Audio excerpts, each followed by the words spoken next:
എല്ലാ പ്രിയപ്പെട്ടവർക്കും, പ്രത്യേകിച്ച് ജീസസ് എവരിഡേ ശ്രദ്ധിക്കുന്ന നാളുകളായി ഈ പ്രോഗ്രാമുകളിൽ പങ്കെടുത്ത് അനുഗ്രഹിക്കപ്പെടുന്ന, ഞങ്ങൾക്കും അനുഗ്രഹമായിക്കൊണ്ടിരിക്കുന്ന നിങ്ങൾക്ക് പ്രത്യേകം നന്ദിയും വന്ദനവും അറിയിക്കുന്നു.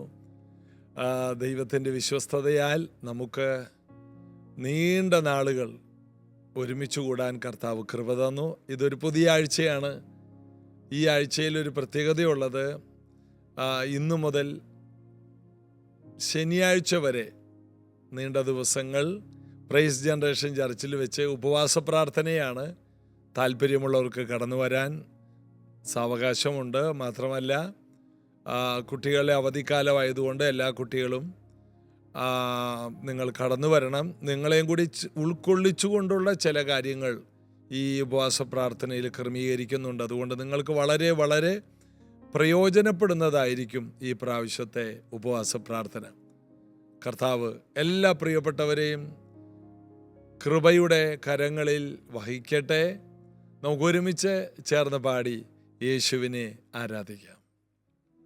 അസാധ്യങ്ങൾ സാധ്യമേ ദേവാ ഉങ്ക വാർത്തയാലേ, അസാധ്യങ്ങൾ സാധ്യമേ ദേവാ ഉങ്ക വാർത്തയാലേ, அசையாத மலை கூட அசைந்திடுமே, அமராத புயல் கூட அமர்ந்திடுமே, அசையாத மலை கூட அசைந்திடுமே, அமராத புயல் கூட அமர்ந்திடுமே,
அசாத்தியம் செய்பவர்க்கு எல்லா துதியும் எல்லா உயரும் என்னில் நிலைவரமான எல்லா புகழும் எல்லா புகழும் எல்லா கனவும் என்னில் அசாத்தியம் செய்பவர்க்கு எல்லா துதியும் எல்லா உயரும் என்னில் நிலைவரமானவர்க்கு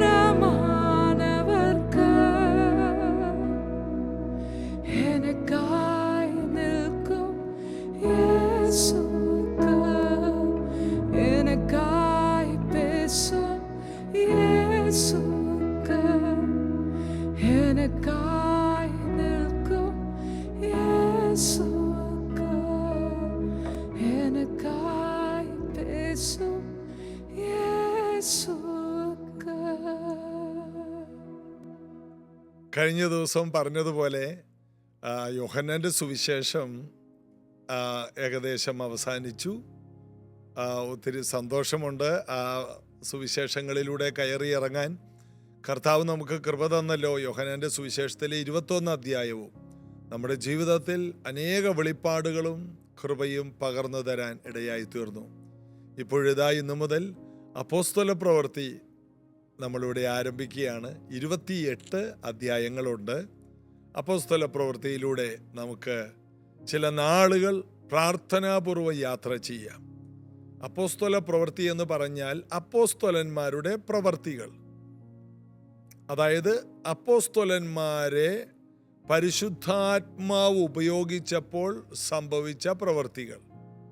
മറ്റൊരു ഭാഷയിൽ പറഞ്ഞാൽ അപ്പോസ്തലന്മാരിൽ ഇരുന്നു കൊണ്ട് പരിശുദ്ധാത്മാവ് ചെയ്ത പരിശുദ്ധാത്മാവിൻ്റെ പ്രവർത്തികൾ. വേറൊരു വാക്കിൽ പറഞ്ഞാൽ യേശുവിൻ്റെ കരം കൊണ്ട്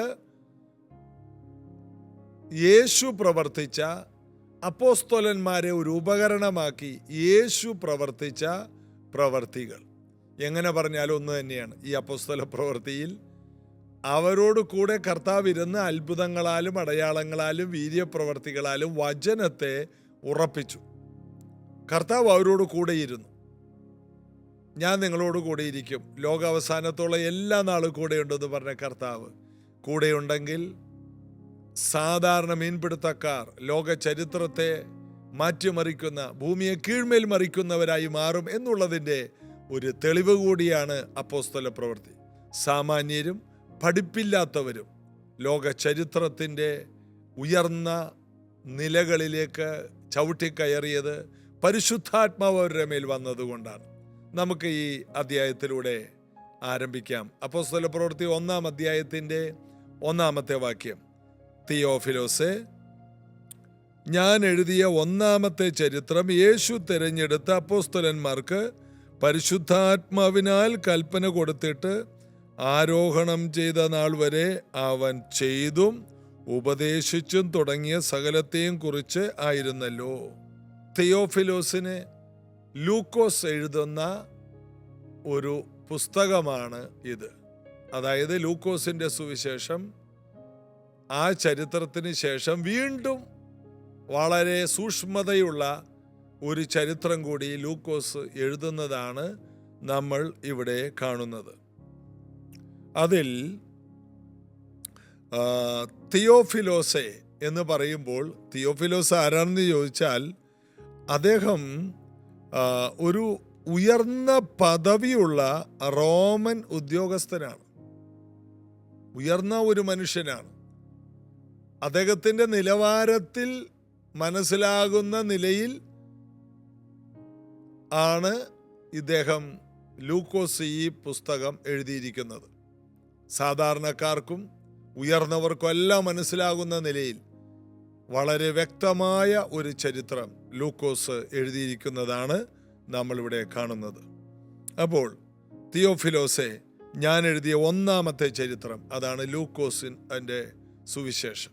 ഇതാ അതുപോലെ തന്നെ പരിശുദ്ധാത്മാവിൽ നിറഞ്ഞ അപ്പോസ്തലന്മാരെ കുറിച്ച് അവരുടെ പ്രവൃത്തിയെക്കുറിച്ചും ഉള്ളതാണ് 2-ാമത്തെ പുസ്തകം. അപ്പോൾ ഒന്നാമത്തെ ചരിത്രം കൊണ്ട് യേശുവിൻ്റെ ചരിത്രം അവസാനിച്ചില്ല.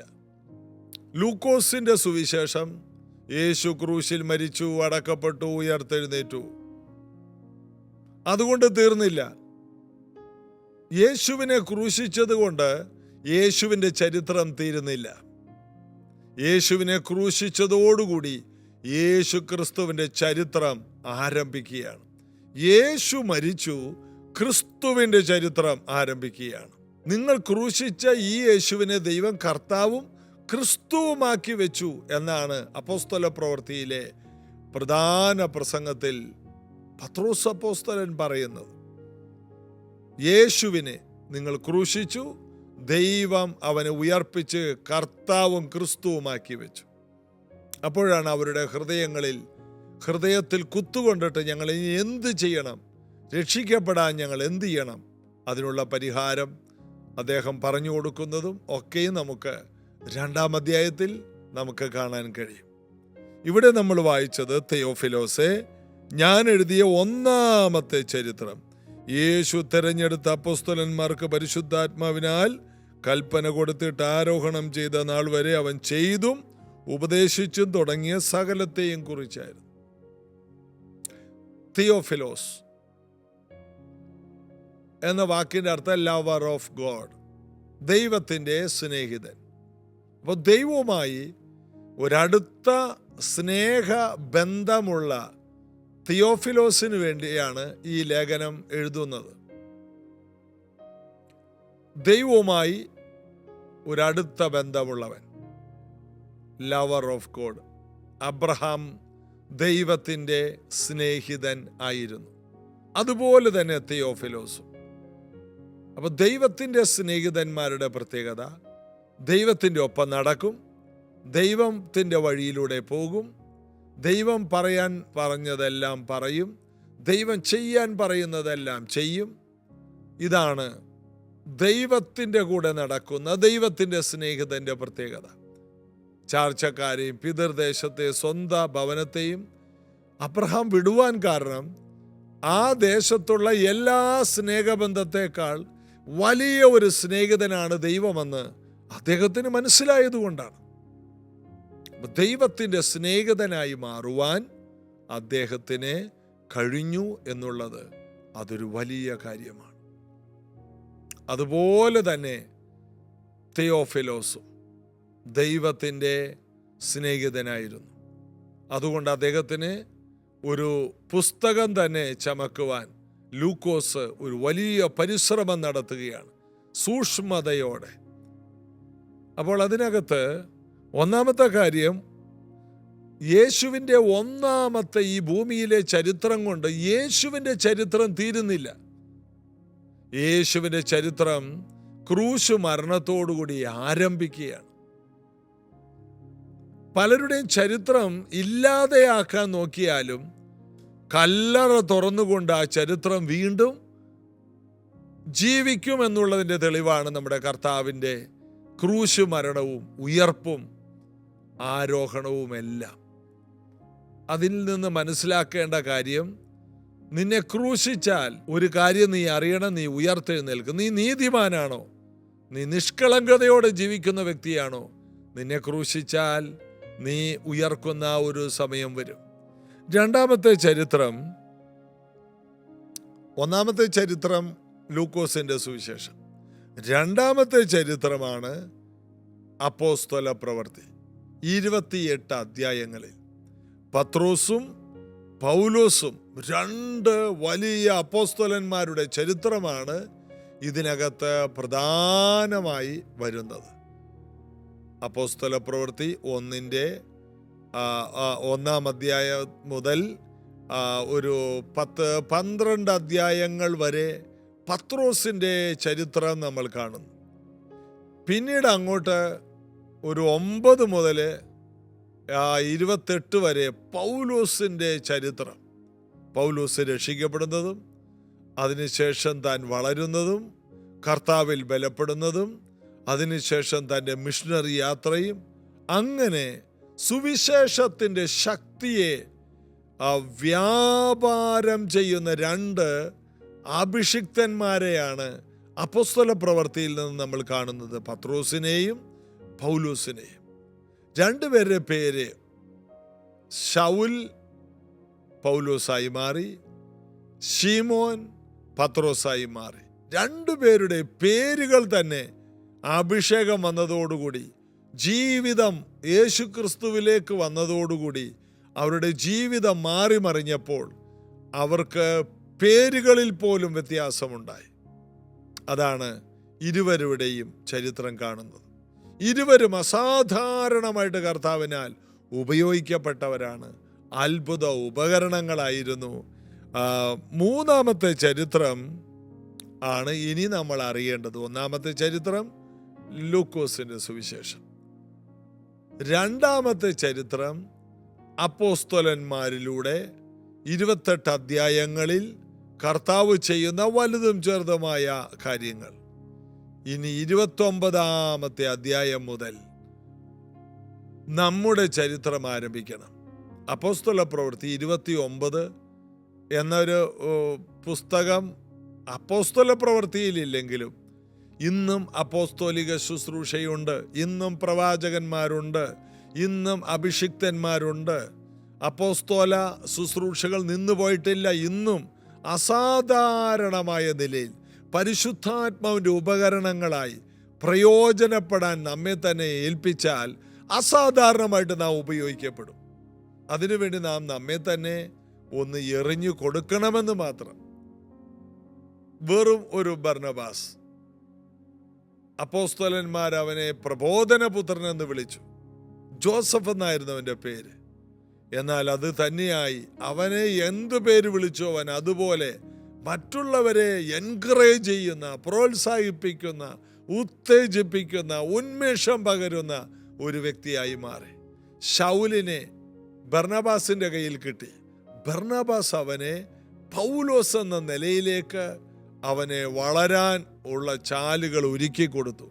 ഇതുപോലെ അനേക ശൗലുമാരെ, അനേക നിഷ്ഠൂരന്മാരെ, അനേക ഉപദ്രവികളെ അസാധാരണമായ ഉപകരണങ്ങളാക്കി പൗലോസിനെ പോലെ വലിയ വിശ്വാസ വീരനാക്കി മാറ്റാൻ ശേഷിയുള്ള വ്യക്തികളായി ഇതിൽ നിന്ന് ഒത്തിരി പേരെ ദൈവത്തിന് എഴുന്നേൽപ്പിക്കാനുണ്ട്. പരിശുദ്ധാത്മാവ് നമ്മുടെ മേൽ വന്നു കഴിയുമ്പോൾ അതെല്ലാം സംഭവിക്കും. നമ്മുടെ വിളിയിലേക്ക് നമ്മൾ കടന്നു വരും. നമുക്ക് പ്രാർത്ഥിക്കാം. യേശു കർത്താവേ, ഇന്ന് ഈ വചനങ്ങൾ കേട്ട എല്ലാവർക്കും ഒരു പ്രത്യേകമായ അഭിഷേകം, ഒരു പ്രത്യേകമായ കൃപ, പ്രത്യേകമായ വെളിപ്പാട്, പ്രത്യേകമായ ദർശനം പകരണമേ. യേശുവിൻ്റെ നാമത്തിൽ അതുണ്ടാകട്ടെ. അവരുടെ സാഹചര്യങ്ങളെ മാറ്റിമറിക്കുന്ന ഒരു റിവൈവൽ ഉണ്ടാകട്ടെ. കർത്താവിൻ്റെ കരങ്ങളിൽ ഏൽപ്പിക്കുന്നു. സാമ്പത്തികമായി, ശാരീരികമായി, മാനസികമായി വിടുതൽ ഈ ജനത്തിനുണ്ടാകട്ടെ. എല്ലാ കുടുംബങ്ങളെയും ഞങ്ങൾ അനുഗ്രഹിക്കുന്നു യേശുവിൻ നാമത്തിൽ. ആമേൻ. നമുക്ക് യേശുവിൽ കടന്ന് വിശ്വസിക്കാം. ലൂക്കോസിന്റെ സുവിശേഷത്തിന് ശേഷം ലൂക്കോസ് അപ്പോസ്തല പ്രവൃത്തി എഴുതിയതുപോലെ ചില ചരിത്രങ്ങൾ ചമയ്ക്കാനുള്ള ശേഷി നമുക്കും കർത്താവ് തരും. നമ്മുടെ വീടുകളെല്ലാം ഒരു അപ്പോസ്തോലികമായ ചലനത്തിലേക്ക് കടന്നു വരട്ടെ. നാളെ ഇതേ സമയത്ത് ഒരുമിച്ച് കാണാം. God bless you.